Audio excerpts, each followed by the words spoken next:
Então, o que acontece? A gente tem essa situação das pessoas com diabetes, né? Ao redor da gente, a gente começa a estudar, ver os benefícios do exercício, comenta com as pessoas, mas as pessoas muitas vezes não querem aderir.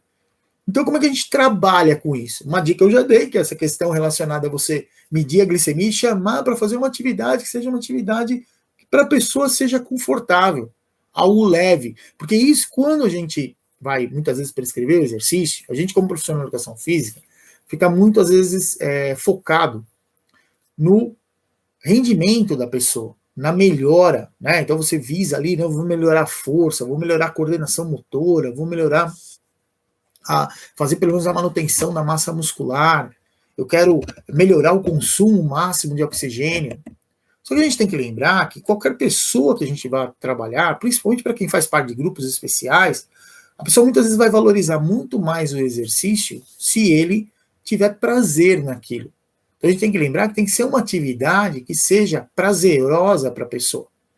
E muitas vezes, para a gente, como profissional de educação física, isso acaba sendo algo meio, assim, a gente quer resultado logo, quer já pegar e trabalhar com a pessoa, colocar ela numa situação realmente de desconforto para fazer com que haja adaptação para aquele novo nível de condicionamento. Só que muitas vezes, para quem é grupo especial, a gente tem que começar de uma maneira que seja mais tranquila, essa progressão do exercício, talvez ela tenha que ser um pouco mais diferenciada no sentido de algumas pessoas você ficar um pouco mais de tempo realmente para fazer a progressão, para aqueles que são um pouco mais acelerados, a gente, claro, acelera isso e vai sempre num nível onde ele consiga, né, ter aí um resultado, mas é importante que você coloque, muitas vezes, a situação meio como um desafio. Foi o que eu falei, primeiro momento, não está fazendo exatamente nada, vamos fazer uma caminhada. Daqui a pouco leva para fazer uma caminhada, uma coisa, mas vai num terreno acidentado, por exemplo. Sabe, sempre começa a pôr situações onde a gente trabalhe em momentos com diferentes tipos de estímulos. Um momento mais difícil exige um pouco mais, um momento menos difícil, com tempos diferentes, porque muitas vezes a gente tem na cabeça que você tem que pegar a pessoa, fazer o exercício, e tem que ficar 1 hora fazendo o exercício. Para quem não gosta, né, para quem não está afim, você pegar e colocar a pessoa para fazer um período, 1 hora é um período longo para ele fazer o exercício. Então você pode muitas vezes, de repente, colocar pequenos estímulos, né? Coloca 10, 15 minutos que seja, depois em um período, em outro período também, sabe? Anda um pouco mais, sabe? Faz de novo, ou intercala as atividades no mesmo dia, 1 hora caminhando, 1 hora pedalando, por exemplo, se tiver uma bicicleta ergométrica em casa, esteira, né? Isso é muito comum ter esses cicloergômetros em casa, aonde estão servindo lá praticamente de cabide, está lá encostado, ninguém está usando. Então você começar, de repente, a usar. E a ideia é, sai do 0 e vai para o 1. Se preocupa muito de primeiro momento em buscar intensidade, sabe, um volume adequado. Faz a pessoa sair daquela situação e ele começar a sentir, primeiro, o prazer de fazer o exercício. Segundo, uma diminuição nos desconfortos que normalmente estão instalados. Porque é algo que a gente precisa, como profissional de educação física, entender, principalmente quando a gente está falando de alguém que tem diabetes e não tem um bom controle, a pessoa tem uma série de desconfortos e também a glicemia alta por muito tempo faz com que esse indivíduo fique indisposto para fazer qualquer coisa.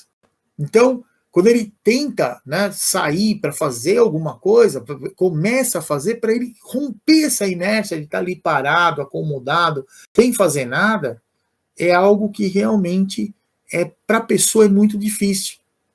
Na mente dele, ele até pode falar, não, eu vou fazer, hoje eu vou fazer, hoje eu vou tentar, mas para ele romper essa inércia, muitas vezes é difícil pela própria situação metabólica que ele está. Então a glicemia está mais alta, ele está mais indisposto, e a gente tem que respeitar isso. Por isso, muitas vezes, a ideia de convida, faz um pouquinho, um momento para ele realmente sentir prazer, que seja o suficiente para conseguir mudar um pouco a glicemia. Muitas vezes você pode usar isso como um propulsor, né, para tentar fazer mais tempo de exercício, falar, pai, a gente andou 15, 20 minutos, olha aí, ó, quanto diminuiu a glicemia. Né? Vamos tentar andar um pouquinho mais para diminuir um pouco mais. Sabe? Tudo isso eu acho que são recursos que a gente pode ir usando de uma maneira um pouco mais lúdica e não tão imposta, né? Para que a pessoa sinta prazer. Isso é o mais importante, porque a gente tem que lembrar o seguinte, grupo especial, claro que o nosso foco aqui são pessoas com diabetes, mas grupo especial onde a pessoa tem que fazer o exercício como parte do tratamento, a gente tem que entender que é uma situação crônica. Ele vai começar e não vai fazer, não vai parar mais. Então precisa encontrar algo que realmente a pessoa goste. E muitas vezes, nós mesmos, se a gente pegar historicamente, você vai perceber que em determinado momento da sua vida, você fala, nossa, eu não adorava vôlei, ia lá, jogava vôlei direto. Daqui a pouco, putz, eu estava curtindo mais andar de skate, por exemplo. Coisas que não têm muita relação. Então, são momentos da vida, a gente tem diferentes comportamentos, que envolvem, claro, o exercício, a própria atividade física, e isso tem que ser respeitado. Porque se você começa a fazer sempre a mesma coisa, esse é um grande problema que a gente tem com quem tem diabetes. O primeiro contato que ele tem, quando ele tem diagnóstico, normalmente é com o profissional médico. E o médico explica para ele a questão relacionada à alimentação e fala, olha, vai fazer uma atividade física, pelo menos anda, começa andando. E a pessoa acredita que ele tem diabetes, a única coisa que ele possa fazer é isso, somente caminhar. E não é verdade, a gente sabe disso, mas às vezes a pessoa cria essa realidade para ela. E aí ele fala, tá, vou andar. Aí ele anda um dia, anda dois, anda ali uma semana, duas, depois ele começa a falar, putz, eu tô indo andar sozinho, não tá legal, é sempre a mesma coisa. Por que é sempre a mesma coisa? Porque falta ali um profissional de educação física para poder orientá-lo. Então a ideia é sim, às vezes a gente como profissional de educação física, estimular as pessoas a se mexerem. Porque é isso que vai acontecer. Ele vai começar um tempo e ele vai falar, meu, eu não estou melhorando nada. Quer dizer, por que não está melhorando? Aí a gente entra dando umas dicas, fazer com que a pessoa se reanime fazendo exercício, tendo uma outra visão daquele momento. Então não é só aquilo que ele vai fazer o resto da vida. Só para vocês terem uma ideia, vou contar aqui uma historinha. Teve um médico aposentado que quando eu comecei a dar aula para ele tinha 82 anos. E ele sempre foi uma pessoa bastante ativa quando jovem. E depois, claro, pela própria vida profissional, a rotina, né, que o médico tem, ele acabou se afastando muito disso. E depois, já né, na terceira idade, quando eu o conheci, ele estava lá com alguns problemas de saúde, a gente começou a fazer exercício, e a gente foi trabalhando aos poucos. Eu fui seguindo mais ou menos esse padrão que eu estou falando para vocês. Sabe, de começar a fazer exercício um pouco mais leve, de força, né, com o peso do próprio corpo, com elásticos, colchonete. Então, você começa a colocar situações onde a pessoa vai fazendo exercício. E a parte aeróbica, muitas vezes a gente começou a fazer caminhando. E aí, o que aconteceu? Caminhava em diferentes ritmos. Uma hora caminhando mais lentamente, daqui a pouco tentando caminhar um pouco mais rápido.